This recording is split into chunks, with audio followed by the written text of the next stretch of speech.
నేను బినామీ ఎలా అయ్యానంటూ విజయవాడ ఏసీబీ కోర్టులో న్యాయమూర్తి ముందు రాజ్ కసిరెడ్డి కన్నీరు పెట్టుకోవటం జరిగింది.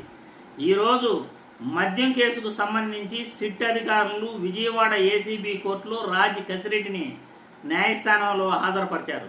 న్యాయస్థానంలోని న్యాయమూర్తి ముందు రాజ్ కసిరెడ్డి తన బాధను చెబుతూ 11 కోట్లు నావేనని అంటున్నారు, హైదరాబాదు ఫామ్ హౌస్కు నేను బినామీ అని అంటున్నారు, ఆ 11 కోట్లు నావి కావు, ఆ ఫామ్ హౌస్ నాది కాదు, సిట్ అధికారులు అబద్ధాలు చెబుతున్నారు అని న్యాయమూర్తి ముందు రాజ్ కసిరెడ్డి తెలుపుతూ 45 సంవత్సరాల క్రితం కొనుగోలు చేసిన ఆ ఫామ్ హౌస్కు 43 సంవత్సరాల వయసున్న నేను ఆ ఫామ్ హౌస్కు బినామీ ఎలా అవుతాను సార్ అని న్యాయమూర్తి ముందు ఆయన తెలపడం జరిగింది.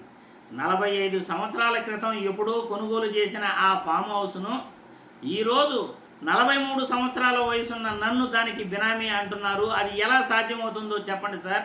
2024 జూన్లో వరుణ్కు ఆ 11 కోట్లు నేను ఇచ్చాను అని అంటున్నారు.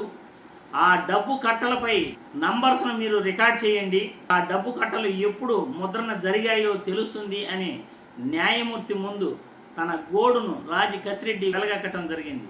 తన బాధను న్యాయమూర్తి ముందు వ్యక్తపరుస్తూ సిట్ అధికారులు ఈరోజు అబద్ధపు వాంగ్మూలాలతో కట్టుకథలతో ఈరోజు ఏ సంబంధం లేని మమ్మల్ని మద్యం కేసులో ఇరికిచ్చే ప్రయత్నం చేస్తున్నారు. హైదరాబాదుకు చెందిన ఫామ్ హౌసు తీగల విజయేంద్రారెడ్డిది. ఆయనకు డబ్బు కొరత లేదు.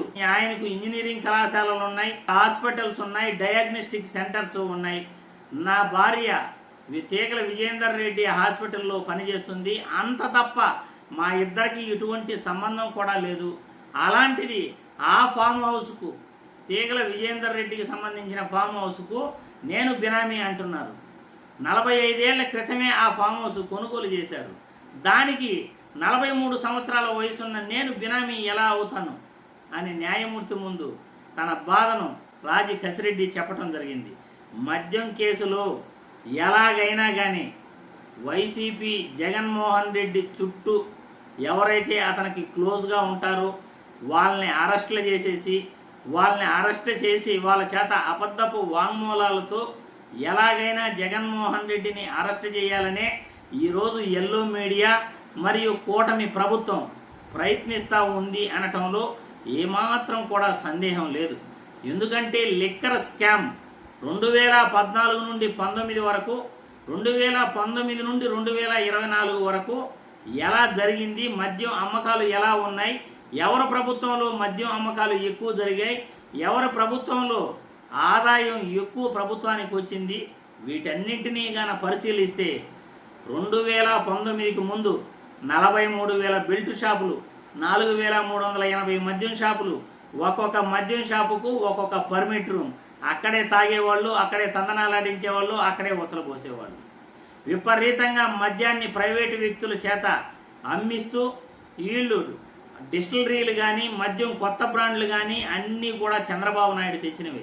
వైసీపీ ప్రభుత్వంలో 43,000 బెల్ట్ షాపులు లేవు, 4,380 మద్యం షాపులు లేవు, కేవలం 2,950 మద్యం షాపులు ఇస్తూ క్వాలిటీ మద్యాన్ని అమ్మాలి, తద్వారా తక్కువ సేల్స్తో ఎక్కువ ఆదాయాన్ని వైసీపీ గవర్నమెంట్ చూపించింది. పర్మిట్ రూములు లేవు, ఎక్కువ షాపులు లేవు, బెల్ట్ షాపులు లేవు. కానీ ప్రభుత్వం మద్యం షాపుల ద్వారా అవినీతి జరుగుతుందా, లేకపోతే ప్రైవేటు వ్యక్తులు మద్యం అమ్మితే అవినీతి జరుగుతుందా అనేది ప్రజలే అర్థం చేసుకోవాలి. ప్రభుత్వం ఏ వ్యవస్థను రన్ చేసినా అందులో అవినీతి ఉండదు అని అంటారు. ప్రైవేటు వ్యక్తుల చేతుల్లో ఖచ్చితంగా అవినీతి జరుగుతుంది అని అంటారు. ఈరోజు ప్రైవేటు వ్యక్తులు మద్యాన్ని ఏరులై పారిస్తూ ఎంఆర్పి ధరల కన్నా 10 రూపాయల నుండి 20 రూపాయలు ఎక్కువే ప్రతి బాటల పైన తీసుకుంటున్న పరిస్థితి. ఆ రోజు మద్యం షాపుల్లో ఏదైతే సేల్స్ చేస్తారో దానిపైన ఒక గవర్నమెంట్ లింక్ ఏది ఉండేది, యాప్ ఉండేది. దాన్ని బట్టి మరుసటి రోజు ఉదయం షాపు తెరిసే లోపల మీరు ఇంత చలానా అమౌంట్, ఇన్ని కేసులు అమ్మారు, ఇంత డబ్బు మీరు బ్యాంకులో డిపాజిట్ చేయాలి, అది డిపాజిట్ చేసిన తర్వాతే సేల్స్ ఓపెన్ అవుతుంది అని ఒక మెసేజ్ వచ్చేది. తెల్లారితో ఉదయం షాపు తెరస్తానే ఆ డబ్బులు కౌంట్ చేసుకొని చలానా ఎస్బీఐలో కడితే తర్వాత వ్యాపారం జరుగుతుంది. కానీ ఈరోజు పరిస్థితి మద్యం విచ్చలవిడిగా ఏరులై పారుతూ ఉంది. రాజి కసిరెడ్డిని, తర్వాత జగన్మోహన్ రెడ్డికి సంబంధించిన కొంతమంది వ్యక్తులను అన్యాయంగా కేసుకు సంబంధం లేకపోయినా ఇరికించారు అనేది వైసీపీ నాయకుల వాదన. వాస్తవాలైతే టీడీపీ ప్రభుత్వంలో ఎక్కువ సేల్స్, తక్కువ ఆదాయం ప్రభుత్వాన్ని చూపించారు. కానీ వైసీపీ ప్రభుత్వంలో సేల్స్ తక్కువ, ఆదాయం ఎక్కువ చూపించారు. మరి ప్రజలే ప్రభుత్వానికి ఎవరి ద్వారా ఆదాయం వచ్చింది, ఎవరి ద్వారా ఆదాయం రాలేదు అనేది ప్రజలే అర్థం చేసుకోవాలి. వైసీపీ ప్రభుత్వంలో కొత్త బ్రాండ్లు లేవు, కొత్త డిస్టిలరీలు లేవు. చంద్రబాబు నాయుడు తీసుకొచ్చిన డిస్టిలరీలు, చంద్రబాబు నాయుడు తీసుకొచ్చిన కొత్త బ్రాండ్లే వైసీపీ ప్రభుత్వంలో అమ్మటం జరిగింది. ఆ డిస్టిలరీల ద్వారానే వాళ్ళు సరుకు కొనుగోలు చేయటం జరిగింది. ప్రభుత్వం ఆ మద్యాన్ని సేల్స్ చేయటం కూడా జరిగింది. ఇది లిక్కర్ సేల్స్ పై వాస్తవాలు.